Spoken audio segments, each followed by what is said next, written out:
Bonjour à tous et à toutes, bienvenue dans ce nouvel épisode sur le radon. Dans cette nouvelle vidéo, nous allons aborder les risques sanitaires ainsi que les obligations réglementaires sur le risque radon.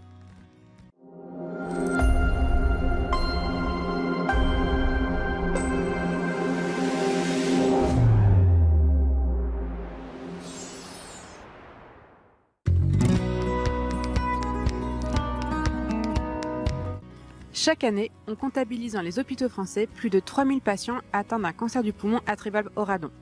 En effet, le radon est la deuxième cause de cancer du poumon, derrière le tabac et devant l'amiante.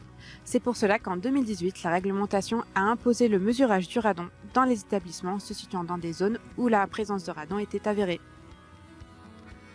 De plus, les enfants sont particulièrement concernés par cette problématique, étant plus proches du sol et respirant plus fort qu'un adulte.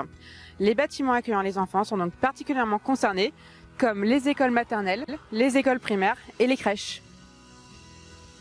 Bien que ce polluant de l'air intérieur soit le plus alarmant en matière de santé publique, le radon reste largement méconnu et son risque sous-estimé.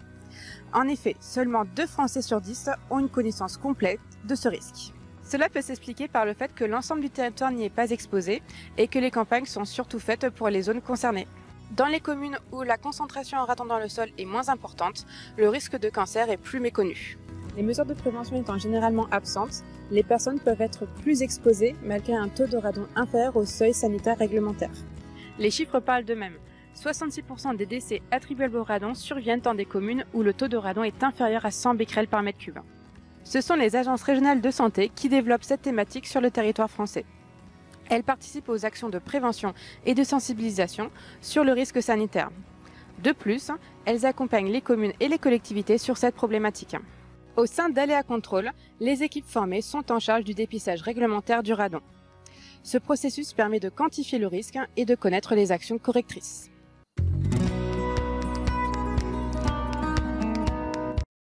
Deux cas de figure sont possibles. Parce qu'ils sont les plus fragiles et les plus exposés, la réglementation impose un contrôle radon pour les établissements recevant du public accueillant de jeunes enfants. Dans le cas des crèches, des centres aérés, des internats par exemple, s'ils sont situés en effet dans une zone à risque radon élevé, ces bâtiments sont d'autant plus concernés par la gestion de ce risque. Nous vous expliquons la carte des zones à risque radon dans notre premier épisode. Cliquez maintenant sur l'écran pour pouvoir y accéder. Boutiques, ateliers, commerces, les lieux de travail n'échappent pas non plus aux enjeux de bien-être et de santé publique liés au radon.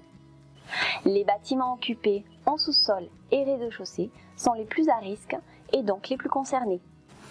De plus, et on l'aura compris, le risque radon est dangereux pour les habitations.